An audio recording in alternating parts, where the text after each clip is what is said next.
একটা बात कहो आगे। हाँ कहो ना। हमर मन है मैंने तो आके साथ में हमेशा रहे, आके देखत रहे, आके प्यार करत रहे। हाँ तुम्हारा मन कैसा है? कई बात पर एक चुम्मा दे दे। चुम्मा चुप चुप चुप।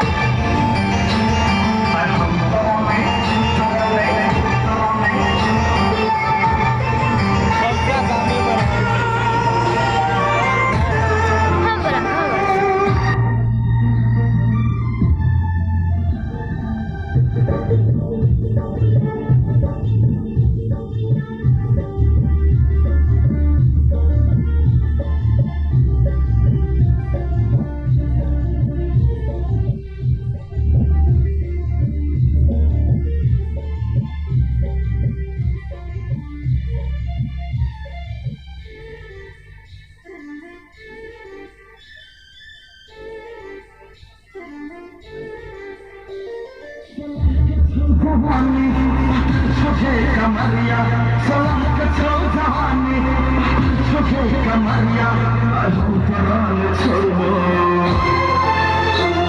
अहम